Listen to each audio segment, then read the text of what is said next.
नमस्कार दोस्तों, स्वागत है आप सभी का ऑनलाइन एडाफा स्टडी यूट्यूब चैनल पर। इस वीडियो में हम बात कर रहे हैं कई बड़ी और लेटेस्ट अपडेट के बारे में जो कि संबंधित है बीएड और बीटीसी छात्रों के लिए एक बड़ी अपडेट के बारे में। साथ ही साथ अगर बात की जाए शिक्षा सेवा चयन आयोग के माध्यम से जारी की गई सूचना के बारे में, इसके साथ ही UP TET notification, TGT PGT exam, साथ ही हम बात करेंगे उत्तर प्रदेश में नई प्राथमिक शिक्षक भर्ती को लेकर शिक्षा सेवा चयन आयोग के माध्यम से नई शिक्षक भर्ती प्रक्रिया शुरू करने के बारे में जानकारी प्रेषित कर दी गई है। डिटेल में बात करें उससे पहले चैनल को सब्सक्राइब करके बेल आइकन को दबा लें और वीडियो को लाइक कर दें, जिससे कि आपको रियल ऑथेंटिक जानकारी ऑनलाइन एडाफा स्टडी यूट्यूब चैनल के माध्यम से मिलती रहे। सीधे शुरुआत करते हैं सबसे पहली अपडेट के साथ। और सबसे पहली जो अपडेट है दोस्तों, आगे बढ़ने से पहले हम बात करें सुपर टीईटी 2025 की बेस्ट बुक के बारे में जो कि चक्षु प्रकाशन की है। जैसा कि आप जानते हैं कि सुपर टीईटी के लिए आपके पास में एक बेस्ट स्टडी मटेरियल होना चाहिए और बेस्ट स्टडी मटेरियल के लिए चक्षु प्रकाशन ने अपनी बेस्ट बुक लॉन्च कर दी है 2025 एग्जाम के लिए, जो कि आपको स्टडी गाइड देखने के लिए मिलती है प्राथमिक स्तर भर्ती परीक्षा के लिए, जिसमें आपको 5000 से ज़्यादा बहुविकल्पीय क्वेश्चन और 2 सॉल्व पेपर भी देखने के लिए मिलते हैं 100% आपके सिलेबस पर आधारित, जैसा कि आप सभी अपनी स्क्रीन पर देख सकते हैं। इस बुक में आप सभी को बेस्ट स्टडी मटेरियल के साथ में बेस्ट क्वेश्चंस भी देखने के लिए मिलते हैं, क्योंकि आपकी परीक्षा में आने वाले वो सभी एक्सपेक्टेड क्वेश्चन आपको इसमें देखने के लिए मिल जाते हैं और उन सभी क्वेश्चंस की आप सभी को सटीक और सही उत्तरमाला भी दी जाती है व्याख्यात्मक हल के साथ। चक्षु प्रकाशन का स्टडी गाइड के साथ में प्रैक्टिस सेट भी आता है, जिसको आप परचेस करके अपनी तैयारी और बेहतर बना सकते हैं। आप इसे चक्षु.com या फिर किसी भी अमेजॉन, फ्लिपकार्ट या किसी भी ऑनलाइन वेबसाइट से परचेस कर सकते हैं। साथ ही साथ अपने नज़दीकी स्टोर से जाकर भी ले सकते हैं। मैंने आपको इसके लिंक वीडियो की डिस्क्रिप्शन में दे दिए हैं। आज ही परचेस करें अपनी बेस्ट प्रिपरेशन के लिए और सुपर टीईटी में एक सीट लेने के लिए।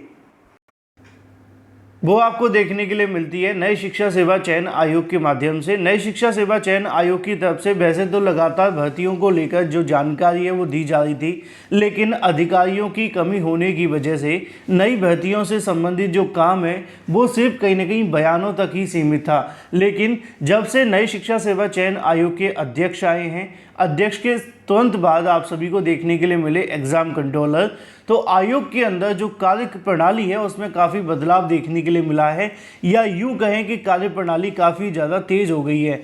अब तेज़ हो जाने का जो तात्पर्य है वो शिक्षक भर्तियों को लेकर है, क्योंकि बड़ी संख्या में जो अभ्यर्थी हैं वो इन भर्तियों को लेकर इंतजार में बैठे हुए हैं। अब इसी को लेकर एक बड़ी जानकारी सामने निकल कर आ गई है। बीएड और बीटीसी करने वाले दोनों ही अभ्यर्थियों के लिए बड़ी राहत की खबर है, क्योंकि उत्तर प्रदेश के अंदर अब नई शिक्षा सेवा चयन आयोग के हाथ में नई शिक्षक भर्तियों की जो बागडोर है वो दे दी गई है। अब वहाँ से क्या अपडेट निकल कर आ रही है उसी पे पहले बात कर लेते हैं, क्योंकि नई शिक्षा सेवा चयन आयोग का जो कार्य है वो यूपी टीईटी का नोटिफिकेशन जारी करना भी है, साथ ही साथ यूपी टीजीटी पीजीटी की एग्ज़ाम डेट का भी करने की अनाउंसमेंट करनी है। साथ ही उत्तर प्रदेश में जो नई शिक्षक भर्ती होनी है, बेसिक से लेकर माध्यमिक या उच्च माध्यमिक या जो भी भर्तियाँ हैं, उन तमाम पदों पर जो विज्ञापन जारी करने हैं वो भी नई शिक्षा सेवा चयन आयोग को ही करने हैं। और इसी के संबंध में आज के अलग अलग समाचार पत्रों के अंदर जानकारी देखने के लिए मिलती है। अगर बात की जाए प्राथमिक से लेकर उच्च शिक्षा के हजारों पदों पर भर्ती को लेकर शिक्षा सेवा चयन आयोग का जो पोर्टल है वो तैयार।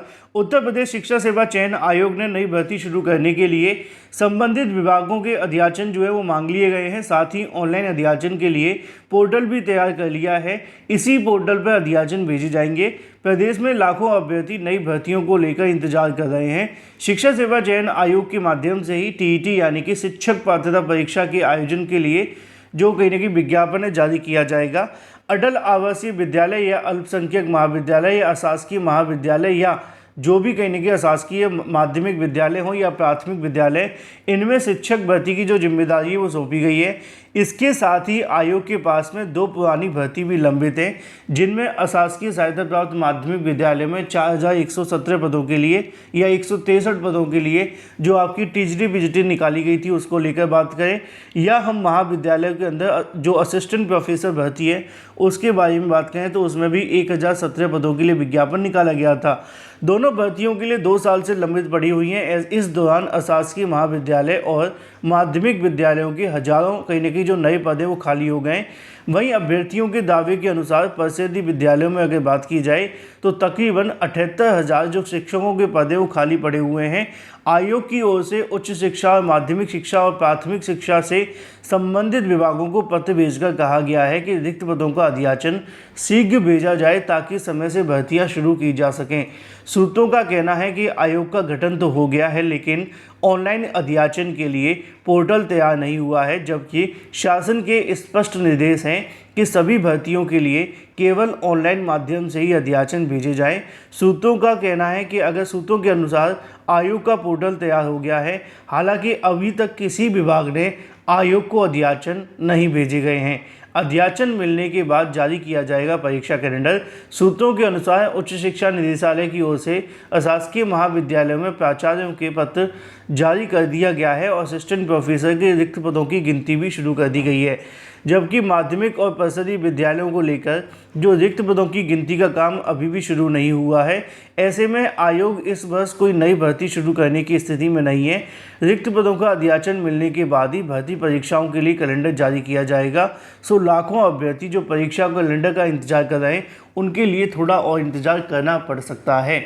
लेकिन अब ये तो एक चीज़ है जो आप सभी के सामने है। दूसरी जो चीज़ आपको देखने के लिए मिलती है नए शिक्षा सेवा चयन आयोग के बारे में, और वो होती है आप सभी के लिए टीजीटी पीजीटी और इसके अलावा नोटिफिकेशन जारी करना।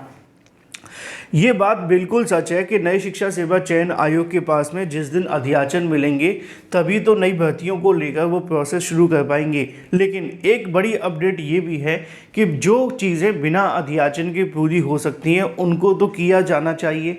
जैसे कि अगर बात की जाए उत्तर प्रदेश के अंदर यूपीटीईटी 2024 का नोटिफिकेशन जारी करना। यूपीटीईटी का नोटिफिकेशन जारी करने के लिए किसी भी तरह का यूपीटीईटी का नोटिफिकेशन जारी करने के लिए किसी भी तरीके का आप सभी को जो कह सकते हैं कि आपको कुछ नहीं चाहिए, है ना, अध्याचन वगैरह तो नहीं चाहिए, बस शासन से आपको मंजूरी लेनी है, उसके बाद में आप जारी कर सकते हैं। वो बात अलग है कि नई प्राथमिक शिक्षक भर्ती के लिए तो हमें अध्याचन चाहिए, नई शिक्षक भर्ती के लिए हमें अध्याचन चाहिए, ये सच है। लेकिन यहाँ पर जो चीज़ें बिना अध्याचन के पूरी हो सकती हैं वो आपका यूपीटीईटी 2024 का नोटिफिकेशन जारी कर सकते हैं, है ना। इसी के साथ टीजीटी पीजीटी एग्ज़ाम डेट को अनाउंस कर सकते हैं, उसका एग्ज़ाम का कहीं ना कहीं जो प्रोसेस है उसको कंप्लीट कर सकते हैं, असिस्टेंट प्रोफेसर भर्ती जो है उसको क्लियर कर सकते हैं। ये 2-4 चीज़ें ऐसी हैं जिनमें ना तो आयोग को किसी प्रकार का कोई अध्याचन चाहिए और ना ही इस प्रकार की कोई समस्या। तो कहीं ना कहीं आयोग का जो फोकस है वो इसकी तरफ होना चाहिए, ना कि दूसरी भर्तियों की तरफ, क्योंकि भर्तियों के लिए जो आपने काम करना था वो कर दिया है। अब आगे का काम करेंगे सरकार और अभ्यर्थी। सरकार इसलिए कि वो अध्याचन भेजेंगे, अभ्यर्थी इसलिए क्योंकि वो मांग करेंगे, है ना। तो आयोग को कहीं ना कहीं इन चीज़ों पर भी विचार करना चाहिए। फिलहाल उन्होंने पत्र तो जारी किया है, देखना दिलचस्प होगा कि कब तक टीईटी वगैरह को लेकर जो जानकारी है उनके माध्यम से दी जाती है और कब तक टीईटी नोटिफिकेशन जारी होता है। लेकिन उम्मीद है कि जल्द अब टीईटी नोटिफिकेशन भी देखने के लिए मिलेगा।